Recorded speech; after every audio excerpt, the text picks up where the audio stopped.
GSS members of the 4th Estate. Today we are having elections for the Kisii County. The membership here is about 7,000, one of the biggest in the Republic. We opened the polling center at around 6, and at about 7 people started streaming. So far the voting has been seamless. We have not seen any incident. You know, elections in this region are volatile. We have not seen any altercation among the teachers. The candidates are out. They have not interfered in any way.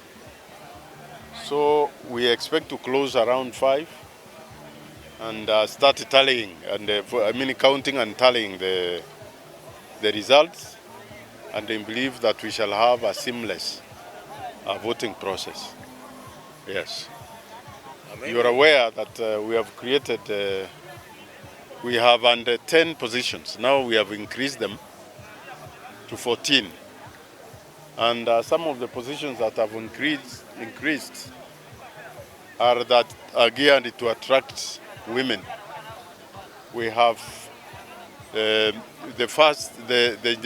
assistant gender secretary, the second gender secretary, and the third. We have also created a position for disability.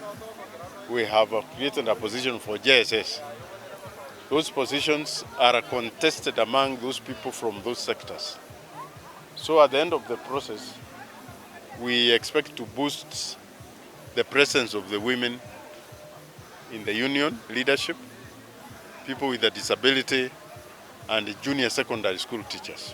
The exact number of JSS right now could be about 60,000, and we are expecting more who are interns, about 40,000.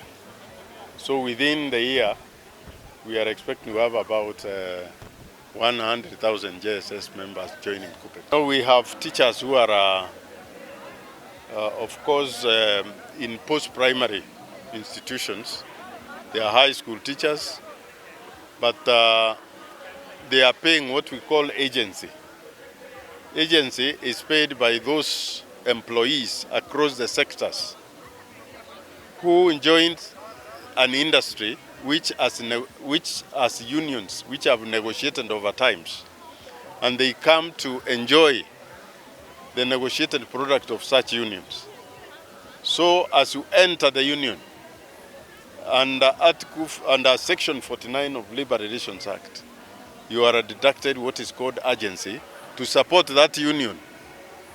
It is your choice to join the union or to remain outside the union. So those who choose not to join the union, they pay that to that union what we call agency. But if they choose to join, they convert that agency into membership. So they are not deducted different set of amount. That amount of agency is equivalent to union dues. So that should you choose to become a member of that union, you just go to the website and regularize your membership. So for that reason, the law does not allow agency members or agency people saying agency to enjoy the rights and the privileges of the union. Yes. They are only pay that fee because they have been served. Siege, our colleagues who are in the agency, is immediately they must contact branch secretaries to regularize their membership. Because the agency cannot contest, they cannot vote. Kisii is one of the largest democracies we have in Kenya.